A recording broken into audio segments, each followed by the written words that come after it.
தொடர்ந்து பெய்து வரக்கூடிய மழையின் காரணமாக சாத்தனூர் அணையில் இருந்து 15,000 கன அடி நீர் திறக்கப்பட்டிருக்கிறது. அணையில் இருந்து உபரி நீர் திறப்பு அதிகரிக்கப்பட்டிருப்பதால் கரையோர மக்களுக்கு வெள்ள அபாய எச்சரிக்கையும் விடுக்கப்பட்டிருக்கிறது. தென்பண்ணை கரையோர மக்களுக்கும் வெள்ள அபாய எச்சரிக்கை விடுக்கப்பட்டிருக்கிறது.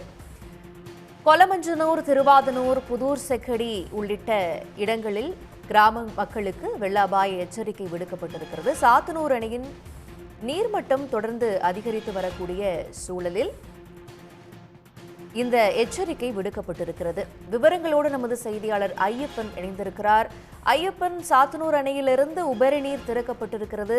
எவ்வளவு கரையோர கிராம மக்களுக்கு இந்த எச்சரிக்கை விடுக்கப்பட்டிருக்கிறது? எத்தனை கிராமங்கள் வெள்ள அபாயத்தில் இருப்பதா உணரப்பட்டிருக்கு?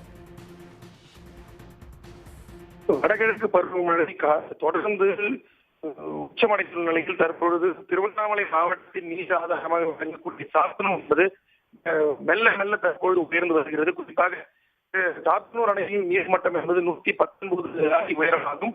தற்போது மணி நிலவரப்படி 113.60 என்ற உயரத்தை எட்டியுள்ளது. இதனால் மாவட்ட நிர்வாகத்தின் நீர்வளத்துறை அதிகாரிகள் சார்பில் இரண்டாவது வெள்ள அபாய எச்சரிக்கை விடப்பட்டுள்ளது. குறிப்பாக காலை 6 மணிக்கு 1680 கன அடி தண்ணீர் வந்து கொண்டிருந்த நிலையில் 1680 கன அடி தண்ணீரும் வெளியேற்றப்பட்டது. தொடர்ந்து 12 மணி நிலவரப்படி 2141 கன அடி தண்ணீர் வெளியேற்றப்பட்டது.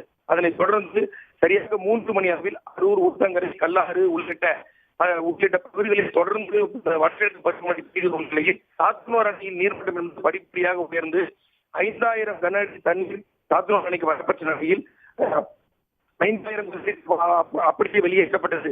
தொடர்ந்து 4 மணி அளவில் 7000 கன அடி தண்ணீர் அணைக்கு வந்து கொண்டிருந்த நிலையில் 5000 தண்ணீர் வெளியேற்றப்பட்டது.